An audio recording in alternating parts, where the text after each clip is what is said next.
ഞാൻ പറഞ്ഞ ആര് കേൾക്കാനാ എന്റെ മോളെ? അന്ധവിശ്വാസം ഒന്നും പറഞ്ഞേ എന്റെ നേരെ കുതിര കയറാൻ വരും എല്ലാരും കൂടെ. കാലം എത്ര പുരോഗമിച്ചെന്ന് പറഞ്ഞാലും മാറാതെ നിൽക്കുന്ന പലതും ഉണ്ട് മോളെ. അത് പക്ഷേ ഇവിടെ ഉള്ളവർക്കറിയാമോ? നിനക്കറിയാലോ, ഒരു ദിവസം പോലും താലി കെട്ടിയ സുധിയുടെ കൂടെ ജീവിക്കാൻ അവക്ക് പറ്റിയിട്ടില്ല. എന്തുകൊണ്ടാ? അഗ്നിനക്ഷത്രം ആയതുകൊണ്ടാ. തൊടുന്നതെല്ലാം കത്തിപ്പോവും. ഷോ, എന്റെ ഈശ്വര, എന്റെ സിദ്ധുക്കൊന്നും സംഭവിക്കാതിരുന്നാ മതിയായിരുന്നു. സിദ്ധുണ്ണ ഒന്നും പറ്റില്ല ചേച്ചിമേ, പറ്റാൻ ഞാൻ സമ്മതിക്കില്ല. മോളായിരുന്നു അവന്റെ ഭാര്യ ആകേണ്ടിയിരുന്നവള്. അതിനുള്ള യോഗം അവനില്ലാതെ പോയി. എല്ലാവരുടെ എല്ലാ ആഗ്രഹവും നടക്കാറില്ലല്ലോ ചേച്ചിമേ. ചിലത് നടക്കും, ചിലത് നടക്കില്ല.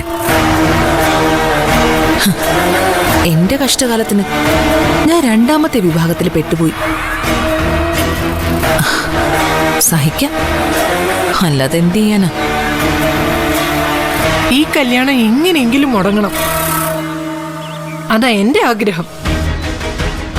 അതിനുവേണ്ടി ദിവസവും ഞാൻ പ്രാർത്ഥിക്കുന്നുണ്ട്. ആ പ്രാർത്ഥന ഫലിക്കൂ?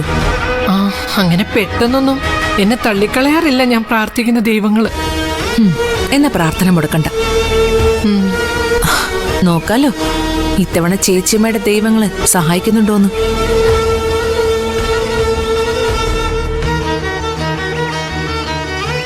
ഒന്ന് ഞാൻ പറയാം, എനിക്ക് മുൻപൊന്നും ഇത്തരം വിശ്വാസങ്ങളൊന്നും ഇല്ലായിരുന്നു. ഇപ്പോ ഓരോന്ന് കേൾക്കുമ്പോ വിശ്വസിച്ച് പോവുക. അഗ്നി നക്ഷത്രം അത് പ്രശ്നം തന്നെയാ ചേച്ചിയമ്മേ.